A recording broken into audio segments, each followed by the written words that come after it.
उनके हिसाब से इस गीत में कोई समस्या है? उद्देश्य ये है कि हम अपनी मातृभूमि की वंदना करें। मैं जब कभी मंदिर ना जा पाऊं तो मन में कोई ग्लानि नहीं होती है। अगर मैं स्वदेशी का काम कर रहा होता हूं तो मन में कोई ग्लानि नहीं होती है। मुझे लगता है कि मैं अपनी मातृभूमि के लिए यदि काम कर रहा हूं तो मैं दुर्गा माँ के लिए भी काम कर रहा हूं, मदर गॉडेस के लिए भी काम। स्वतंत्रता आंदोलन को लेके जो हुआ था वो दबा क्यों रहा? ये हमारा मुगालता है, गलती है कि हम ये सोचें कि हमने कहा कि हाँ हमें आज़ादी दे दो और उन्होंने हमें आज़ादी दे दी। ऐसा होता नहीं है।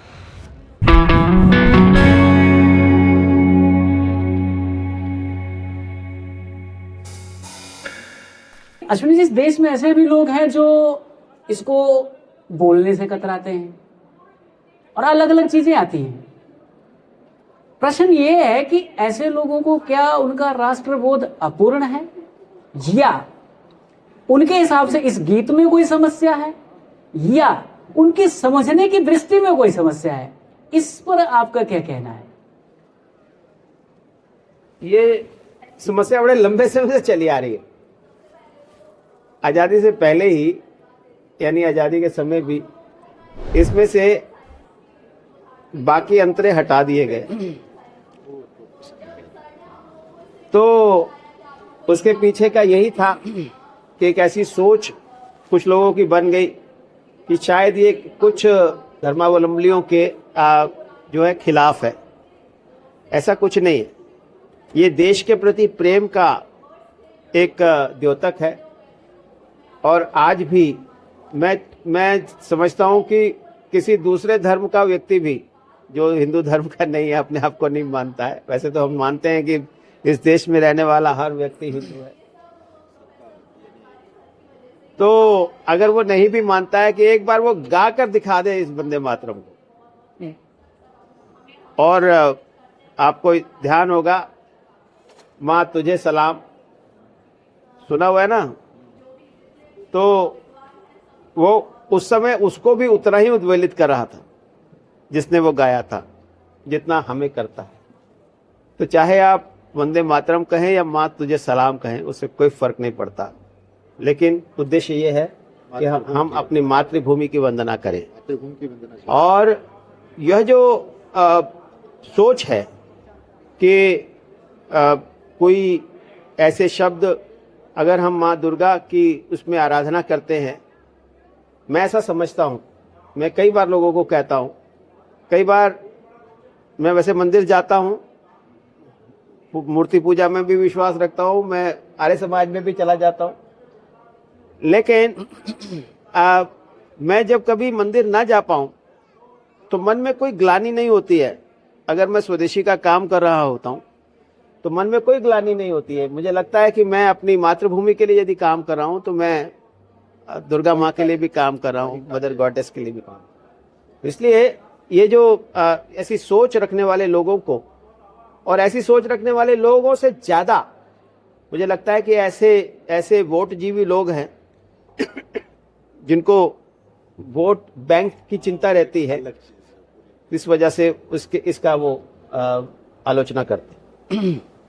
जितेंद्र जी ने कहा कि जो पुस्तक लिखी गई उसमें महापुरुषों के माध्यम से बहुत सारी चीजें कही, इस 150 साल की पूरी यात्रा को बताया गया है।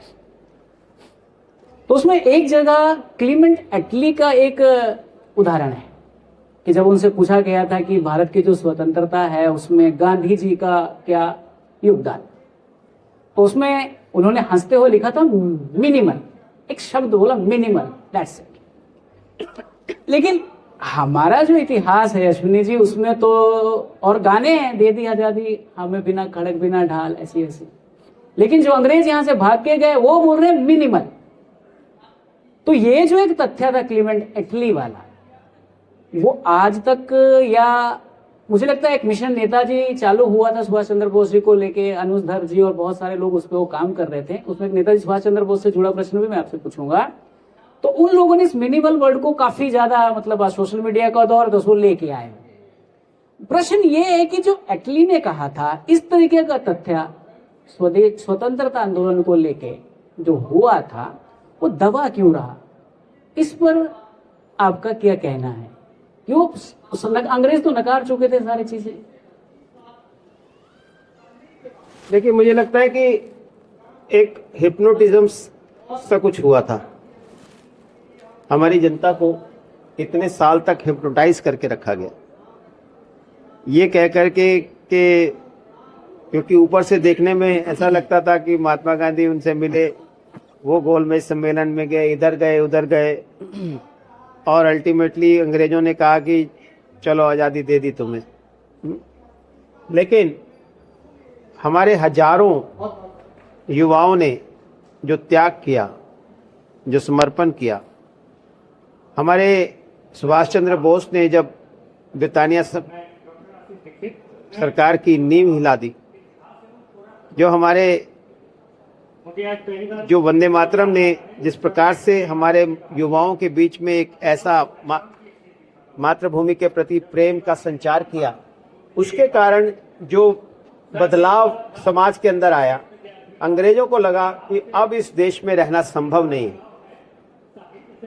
ये हमारा मुगालता है, गलती है कि हम ये सोचें कि हमने कहा कि हाँ हमें आज़ादी दे दो और उन्होंने हमें आज़ादी दे दी।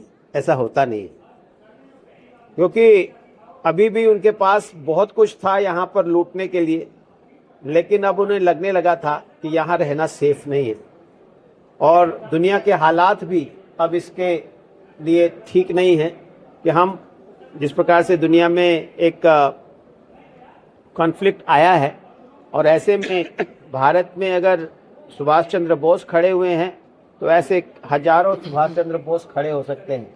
इसलिए इस मुल्क को बहुत लंबे समय तक, क्योंकि ये तो ठीक है कि उन्होंने बाकी मुल्कों में भी आज़ादी की घोषणा की, लेकिन वहाँ करनी पड़ी, लेकिन जो हमारे देश में राष्ट्रभक्ति का संचार था उसने पूरी दुनिया को प्रभावित किया।